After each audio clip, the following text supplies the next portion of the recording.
Welcome back to the Deep Dive. Today, we're zeroing in on a situation that's developing incredibly quickly, really grabbing global headlines. Yeah, the whole geopolitical scene, especially in the Middle East, feels, well, extremely tense right now.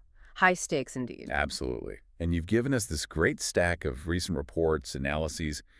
Our job today, really, is to try and cut through some of the noise around this Iran-Israel conflict, Yeah. looking specifically at late June 2025. hmm We want to give you a clear, concise look at what's happened, what it means in the bigger picture, and maybe where things could be heading. And just to be clear, we're sticking to the facts as presented in these sources, aiming for that impartial view. Exactly. So let's set the stage. This isn't the usual shadowboxing. We've seen significant direct actions recently. Tensions have really ratcheted up. That's a really crucial distinction. We've moved, it seems, beyond that typical pattern of, covert ops, cyber stuff, proxy fights. Things designed to stay below the radar of open war. Precisely. This feels different. So how did this directness start? The reports point to June 22nd. That seems to be the flashpoint. That's right. The U.S. reportedly carried out these precision strikes targeting Iran's nuclear facilities, Fordo, Natanz, Esfahan. These are key sites. And not just any strikes. We're talking powerful bunker busters, tomahawks, weapons designed for hardened underground targets. That sends a pretty strong signal. A very strong signal. It basically shattered any remaining idea that this was staying in the shadows. I mean, you hit those sites directly, it's unambiguous. And Iran's reaction was immediate, wasn't it? Almost instantaneous. They launched roughly 27 ballistic missiles aimed at central Israel. Which caused real harm. Reports mentioned at least 86 injuries, damage in civilian areas. Yeah, and that prompted Israel to immediately raise its national alert status. You can imagine the situation on the ground there. So Iran saw the U.S. strikes as needing a direct, visible answer. But does that kind of response risk spinning things further out of control? Well, that's always the danger with direct tit-for-tat exchanges, isn't it? And Israel didn't wait long to respond either. No, they struck back directly at Iranian military targets. Missile facilities, drone sites, actual strikes inside Iran. Right, so now you have the U.S. and Israel hitting targets directly on Iranian soil, and Iran hitting back at Israel. It's a very clear escalation cycle. And this isn't just moves on a chessboard.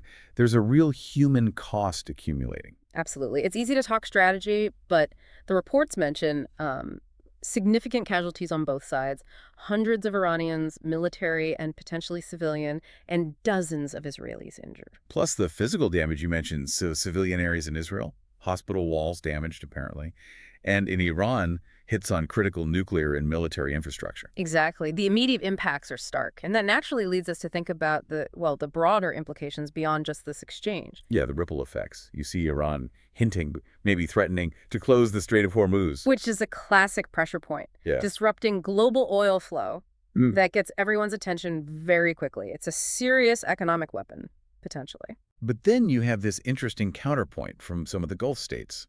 Saudi Arabia, the UAE, Jordan. Mhm. They're not piling on. No, quite the opposite. The reports suggest they're actively calling for restraint, pushing for diplomacy. They clearly want to de-escalate the situation. So a split in the region, perhaps? Some involved directly, others trying to pull things back from the brink? It certainly looks that way. A desire among neighbors to avoid a wider war, even as the main players are locked in direct confrontation.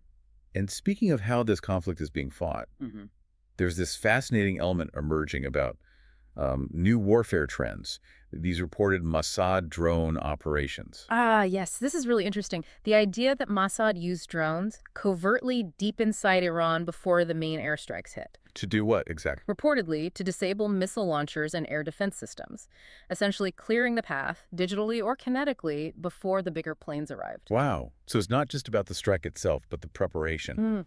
the intelligence-led disabling of defenses beforehand. That feels different. It signals a potential shift, doesn't it, towards this kind of intelligence-driven warfare where disabling the enemy might happen silently, almost invisibly, before the actual physical attack. It changes the calculus. Makes defining attack or aggression much harder too, I imagine. Definitely. It blurs the lines. Is disabling a radar system an act of war in the same way a bombing is?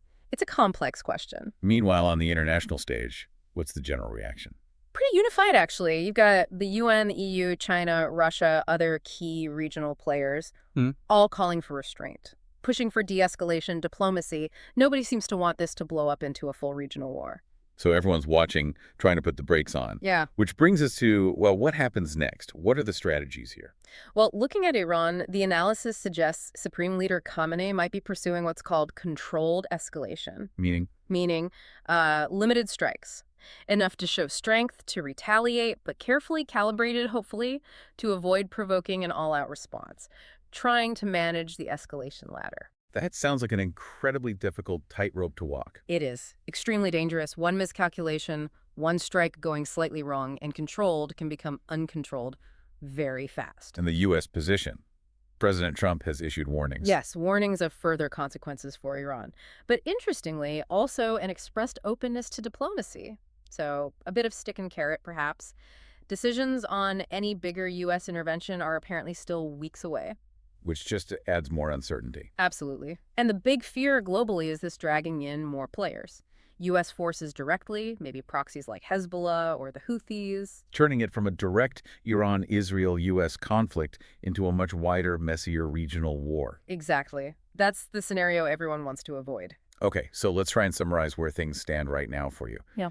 We've seen direct U.S. and Israeli strikes on Iran's nuclear program sites, Which provoked a direct Iranian ballistic missile retaliation against Israel. creating this very volatile tit-for-tat dynamic. It's undeniably risky. It could spiral. But at the same time, the analysis suggests all sides, particularly Iran maybe, are trying to operate just below the threshold of full-scale war, inflicting damage, signaling resolve, but stopping short of the point of no return. While the international community is basically shouting stop from the sidelines and Yeah. try to open diplomatic doors. That seems to be the current, very precarious balance. It really is a dangerous equilibrium, Yeah. demonstrating strength versus avoiding total war.